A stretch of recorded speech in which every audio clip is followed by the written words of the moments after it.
तापमान 40 पार गेल्यानं नागरिक उन्हानं हैराण। ठाण्यातील तापमान 36 अंशांवर, उन्हाच्या चटक्यांनी ठाणेकर हैराण, काळजी घेण्याचं पालिकेचं आवाहन।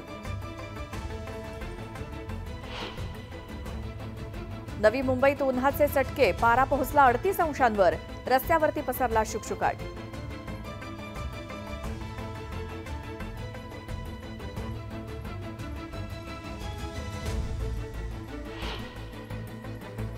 जळगावकरांना एक दिवस उशिरानं होणार पाणी पुरवठा, विद्युत वाहिनीच्या कामामुळे होणार उशीर।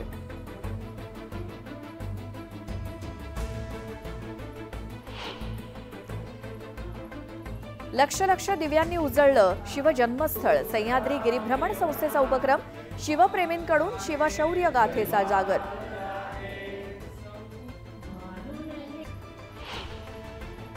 ठाण्यामध्ये 85 वर्षांचे 59,000 मतदार, 100 पार केलेले 3,000 नागरिक, जिल्हा माहिती कार्यालयानं दिली माहिती। वाहतुकीच्या नियमांची होळी, 8,000 चालकांवरती कारवाई, नियम न पाळणाऱ्यांवरती बसला चाप। पनवेल पालिकेच्या मालमत्ता कराला स्थगिती नाहीच, सुट्टीच्या दिवशीही कार्यालय सुरू। दर 15 दिवसांनी मिळणार पावसाचे अपडेट्स, आणखी 60 पर्जन्य मापन केंद्र उभारली जाणार। मुंबईमध्ये थकबाकीदारांची नावं जाहीर होताच पालिकेच्या तिजोरीत 1,500 कोटी रुपये। मुंबईत नालेसफाईसाठी 31 कंत्राटदारांची नेमणूक, 10 लाख मेट्रिक टन गाळ काढणार।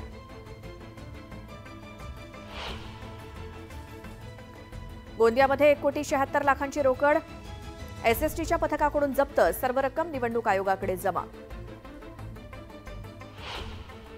परभणीमध्ये पाणी टंचाईच्या तीव्र झळा, महिलांची हंडाभर पाण्यासाठी वणवण।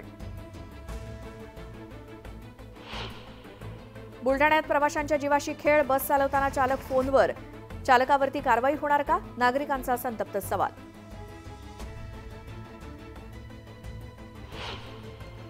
देहूमध्ये संत तुकोबांचा वैकुंठ गमन सोहळा, राज्यभरातून वारकऱ्यांची उपस्थिती।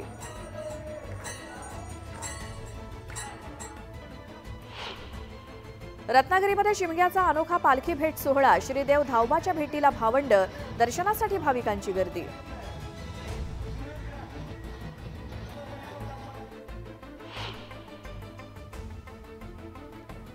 अभिनेत्री अदिती राव हैदरी आणि अभिनेता सिद्धार्थ लग्नबंधनात, तेलंगणातील मंदिरात घेतले 7 फेरे।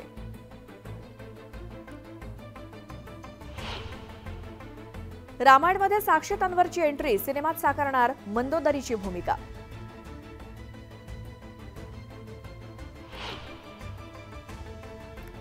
टायटॅनिकमधील रोजचा जीव वाचवणाऱ्या दरवाजाचा लिलाव, $7,18,00,000 लिलाव जिंकला।